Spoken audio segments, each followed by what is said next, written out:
What the fuck?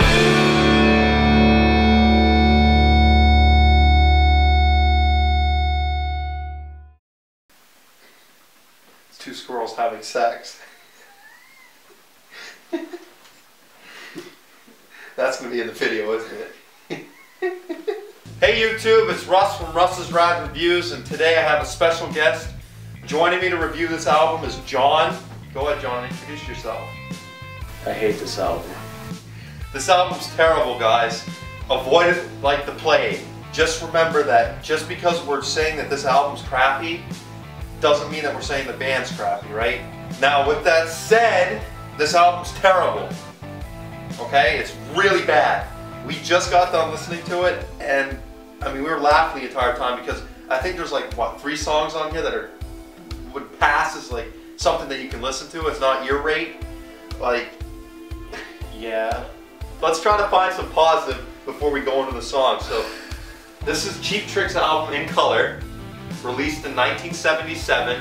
This is their second studio album. And we're just going to talk about their cover and sleeves and stuff for right now. John, you got any thoughts on the cover? I hate this cover, honestly. I mean, this picture kind of sets the tone for the album. It feels like it's rushed. But I think the cool thing that they do with this color is if you flip it over on the back, and this isn't a joke, you have to literally rotate the album 180 degrees, and then you see this. That's way better. Yeah, this is so much better than the other side. You know, it's like, it's almost like mystery. And then you put the album on your record player and you just want to cut your ears off. Like, this looks like a fat McLovin. Gaines, that was for you. And then this looks like Dracula. Like, it's this is way better. And they're on bicycles, or I mean, at least, yeah, they're on bicycles. It's way cooler. I think originally what they were planning on doing with this album cover was like a black and white kind of thing. Like, you've got like the two like bad boys and then the nerds. But like, the nerds are cooler on this cover. So with that said, you know, when you look inside here, I mean, you've got a cool like fold out, I guess, of the band, but like, it doesn't really match. Like, you've got bad boys and nerds, and then you've got like when I first saw this guy, I thought it was Farrah Fawcett for a second. Like, what's going on here? So it's just like, I know it was the late 70s and everyone was high, but like, this is just, it doesn't make sense. So what are you thinking? Like a 6 out of 10 is what this record's gonna score? Like, we're being generous with a 6 out of 10. Before we jump into songs, I'll talk about the record real quick, just because we usually talk about it. You want to hold on to that for me? So you just got your regular white sleeve, no special inserts with these guys. You've got your Epic label and it's orange, pretty neat. This record's actually pretty thick and it's super, super clean. I picked this up at a local record store. And the fact that it's so clean is usually a sign that this record wasn't played a lot, and we know why, because it's terrible. I'm trying to look for all the positive in this record, and it's very, very hard to find it, because I like Cheap Trick, but this record, I just want to chuck it out the window. So with that said, I guess we got to get into songs. You know, I mean, what songs on here are even worth mentioning?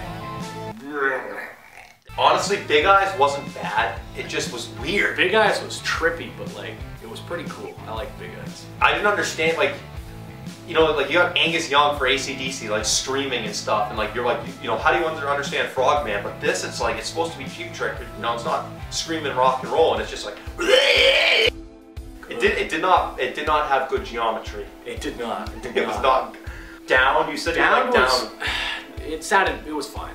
You did like I Want You to Want Me. I Want You to Want Me was terrible.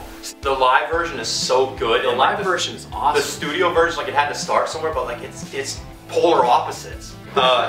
You're All Talk. I don't know. You're All Talk. I don't remember You're All Talk, so it must not be. Wasn't that good? It wasn't very. We don't remember. I don't want to talk about it. Oh Caroline. Wasn't very good. Next song. Clock Strikes 10. Had a decent rocky like feel, but it just, again, wasn't catchy. And again, another song John and I disagree on, Southern Girls. I thought it was great. I really enjoyed Southern Girls. He didn't. He hated Southern Girls. I liked it. I liked it a lot. Like a 2 out of 10 for songs.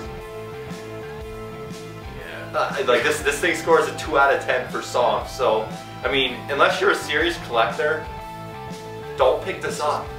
Just pass it by. The last thing we got to talk about is how it holds up today, and I mean, you guys can guess where this is going.